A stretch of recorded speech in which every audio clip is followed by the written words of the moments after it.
ಹಿಂದೂ ವಿರೋಧಿ ಸಿದ್ದರಾಮಯ್ಯನವರಂತ ಮುಖ್ಯಮಂತ್ರಿ ಅವಶ್ಯಕತೆ ನಮಗಿಲ್ಲ.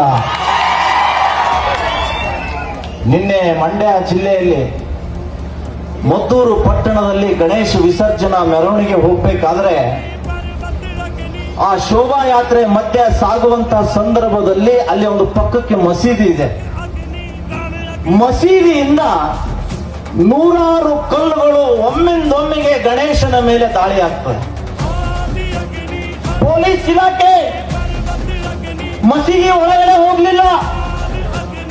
ಯಾರು ಗಣೇಶನ ಮೇಲೆ ಕಲ್ಲು ತೂರಾಟ ಮಾಡಿದ್ರು ಅವ್ರನ್ನ ಅರೆಸ್ಟ್ ಮಾಡಲಿಲ್ಲ, ಅವ್ರಿಗೆ ಲಾಠಿ ರುಚಿ ತೋರಿಸಲಿಲ್ಲ ರೀ. ಇವರ ಲಾಠಿ, ಸಿದ್ದರಾಮಯ್ಯನವರ ಸರ್ಕಾರದ ಲಾಠಿ ಎದ್ದದ್ದು ಕಲ್ಲು ತೂರಾಟ ವಿರೋಧಿಸಿ ಧರಣಿ ಮಾಡುವಂತ ಹಿಂದೂ ಯುವಕರ ಮೇಲೆ ಮನಸೋ ಇಚ್ಛೆ ಲಾಠಿ ಚಾರ್ಜ್ ಮಾಡಿ ಹಿಂದೂ ವಿರೋಧಿ ಸರ್ಕಾರ ಅನ್ನೋದು ಇವತ್ತು ಸಾಬೀತುಪಡಿಸಿದ್ದಾರೆ. 18 ವಯಸ್ಸಿನ ಯುವತಿ ಶೋಭಾಯಾತ್ರೆಯಲ್ಲಿ ಪಾಲ್ಗೊಂಡಿದ್ದಾರೆ.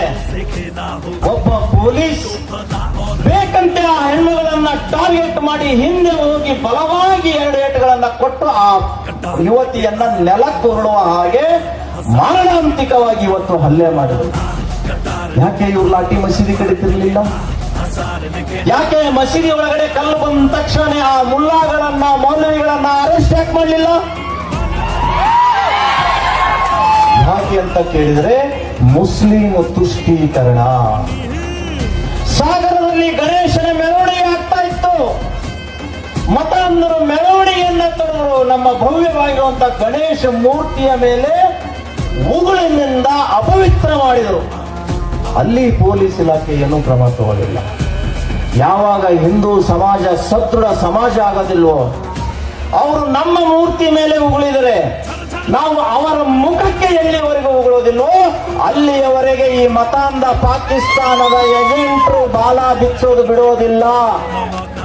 ಹೀಗಾಗಿನೇ ಪ್ರತಿಯೊಬ್ಬ ಯುವಕರು ಸ್ವತಂತ್ರ ವೀರ ಸಾವರ್ಕರರ ರೀತಿಯಲ್ಲಿ, ಭಗತ್ ಸಿಂಗರ ರೀತಿಯಲ್ಲಿ, ಸಂಗೊಳ್ಳಿ ರಾಯಣ್ಣನ ರೀತಿಯಲ್ಲಿ ಖಡ್ಗಕ್ಕೆ ಖಡ್ಗದಿಂದಲೇ ಉತ್ತರ ಕೊಡ್ತೀವಿ ಅಂತ ಹೇಳೋದಿಲ್ವೋ ಅಲ್ಲಿಯವರೆಗೆ ಈ ಪಾಕಿಸ್ತಾನದ ಏಜೆಂಟರು ನಮ್ಮ ವಿರುದ್ಧ ಕತ್ತಿ ಮಸಿತಾ ಇರ್ತಾರೆ.